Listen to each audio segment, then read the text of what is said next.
Om Shri Ganeshaya Namaha, Om Shri Saraswatyaya Namaha, Om Shri Gurubhyo Namaha, Om Shri Kuldevtai Namaha, Om Shri Shri Pada Shri Vallabha, Om Shri Nrisingha Saraswati, Om Dattatreya Gurubhyo Namaha. TTD Bhakti TV presenting Shri Guru Charithra Chapter 50, The Muslim King Comes to See Shri Guru. We have seen a reference of a Rajak in the 9th chapter. By the blessing of Shri Pad Shri Vallabha, he was born in a Muslim royal family and he became king of Vaid-ur-Yanagar as Bida. Due to devotion of previous birth he was kind and pious. He treated all religions and sects equally. There were several temples for which he had due sympathy. He also had respect for Brahmins. Muslim priests despised Brahmins and Vedic religion. But king said to them, God is one. Only the names are different. All are created from 5 great elements, Panchmaharbhut. The earth is the mother of all. Cows are different colors, but their milk is white. Ornaments may be many, but the gold is the same. Similarly Paramatma, God, is everywhere. So make no difference between the religions and castes. Thus the king was ruling impartially. Once he had a tumor on his thigh, Vaidyas and Hakims treated him but to no effect. The king had great pain due to it. He called some Brahmins and requested them to suggest a remedy. The Brahmins said, sins of the previous birth harass one in the form of some disease. For this, visit holy places and give something in charity. Live in the company of saints. You go to the Papavinashi Tirth and bathe there. The tumor will subside. The king went to the Papavinashi Tirth. He met a sannyasi there. He bowed to him and showed him his tumor. The sannyasi said, when you see a saint, you will be relieved of the disease. I shall tell you a tale in this connection. A Brahmin lived in Avanti, that is, Ujjain. He gave up bath and the Brahmin's rites, that is Sandhya, Puja etc. and lived with a prostitute named Pingla. Once Rishabha Muni came to them. They treated him well. They worshipped him and took the tirth of his feet.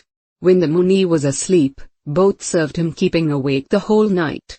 Next morning the Muni went away. Later on in their old age, both the Brahmin and Pingla died. The Brahmin became the son of King Vajrabahu in the next birth. When he was in Sumati's eldest womb, the younger queen became jealous and she gave poison to the eldest queen, who got eruptions all over the body. She delivered a male child, who was also affected by eruptions all over the body. The king got them treated by physicians but they could be cured. The king suspected that the infection would spread in the whole family and he therefore asked a fisherman to take the queen and her son to the forest and leave them there. People were sorry to know about this evil act of the king.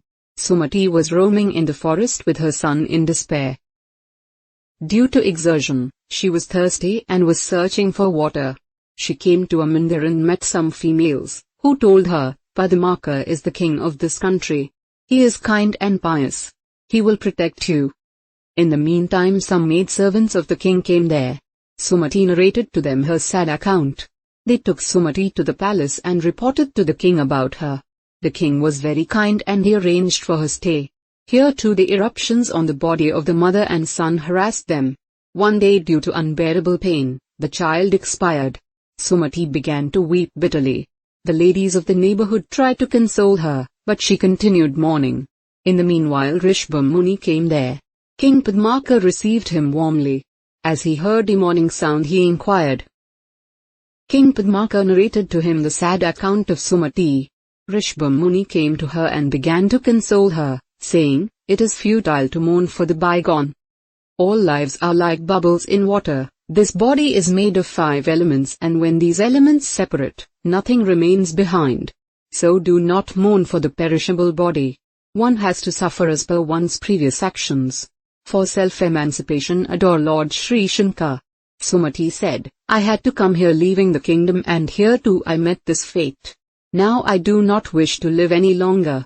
Saying so she fell on the feet of the Muni. The Muni was moved to see her state. He remembered the service that her son had given him in his last birth. He applied a little bhusma to his forehead and put a little in his mouth. Suddenly the child got life and began to move. The eruptions on his body and on his mother's body also vanished by the powerful sight of the Muni.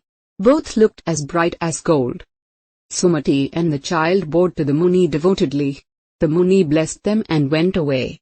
The greatness of the blessing of a saint is like this. If you serve a saint, you will be relieved from the tumor.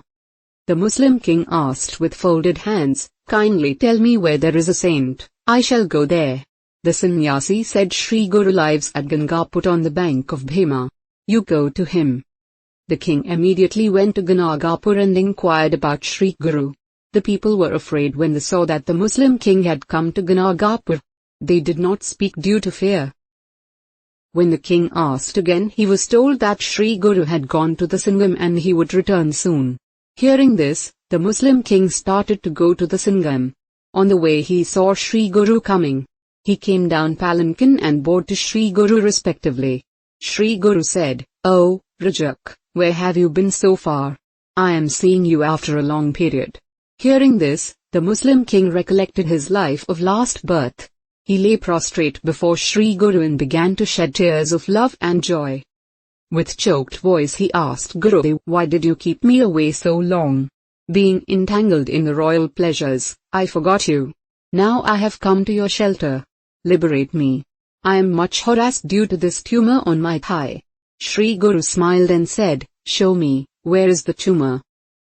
The king began to look his thigh. But no. The tumor had vanished. He said, By your blessings, I could enjoy the royal pleasures and glory. All my desires are fulfilled. I now wish that your holy self should come to my palace and bless my family members. Sri Guru said, We are sannyasis. We should not live in cities. You being Muslim, cows are slaughtered daily in your city. This is a great sin. Prohibit killing of cows in your kingdom. The king said, I am not a king now. I am your devotee, a Rajak. Give me a place at your feet. Sri Guru began thinking. Now in this Kali Yuga, cruelty will be increasing. It would be better if I disappear from here. He therefore thought of going to Gautami, Godavari. While returning to the mat, the king seated Sri Guru in his palki and he took his Pad-Akash, sandals, in his hands and walked on foot behind the palki. Sri Guru said, You should ride on a horse as you are a king. Your persons will blame you for serving a Brahmin and a sannyasi.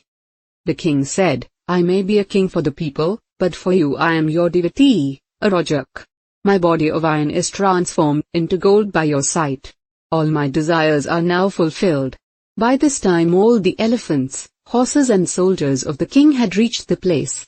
Sri Guru said, Listen to me, ride a horse. The king first seated all the disciples of Sri Guru on the horses and then he rode a horse and the procession started ceremoniously.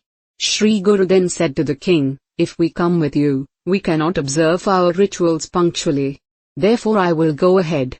You come to Papwinashi to see me. Saying this, Sri Guru disappeared instantly with all his disciples and reached Bidar. Nagnath the son of Sayamdev met Sri Guru there. He worshipped Sri Guru and did a samaradhana. Then Sri Guru went to the Papwinashi Tirth. The Muslim king was very sorry to see the disappearance of Sri Guru from the procession suddenly. But he remembered that he was asked by Sri Guru to see him at Papwinashi. He rode a swift horse and started for Papwinashi. He covered the distance of 88 miles in a day. He saw Sri Guru and again requested him to grace his city by holy presence. The king decorated his city with flags, buntings and arches. He seated Sri Guru in a palki. 9 kinds of gems were waved on him. The citizens waved arti at various places. The Muslims censured the king for serving for the Brahmins, but the Hindu citizens and Brahmins praised him for liberal, learned and pious. The procession was going with musical instruments. Coins and clothes were being distributed to the poor. When the procession reached the main gate of palace, Sri Guru walked on the costly carpet spread on the path. Sri Guru was seated on the decorated throne and all the queens and children of the king bowed to him respectfully. Sri Guru blessed the king and his family members and asked, Are all your desires fulfilled by now? The king said, I have fully enjoyed the royal glory. I now wish to serve at your feet. Sri Guru asked him to come to Sri Saila and went to Gautami at Nasik. He bathed there and returned to Gangapur. All the citizens were pleased to see that Sri Guru had come back safe. Shri Guru called all the disciples and said, "Now I wish live secretly. Therefore I intend to go to Sri Sailah. Still I shall be staying at Ganagapur. If I live here openly, the Muslims will come here daily and trouble me for fulfillment of their desires as the king himself had been here." Jai Gurudatta Shri Gurudatta. Benefits of reading Shri Guru Charithra or its Parayana. Devotees who read Shri Guru Charithra or perform its Parayana experience a spiritual joy and also material well-being. Some devotees perform the Parayan for their physical and mental well-being. Numerous are the instances in Shri Guru Charithra where we see different people from across the country who came to Shri Guru were cured by him by his mere kind glance. Even today devotees experience his blessings by reading Shri Guru Charithra repeatedly.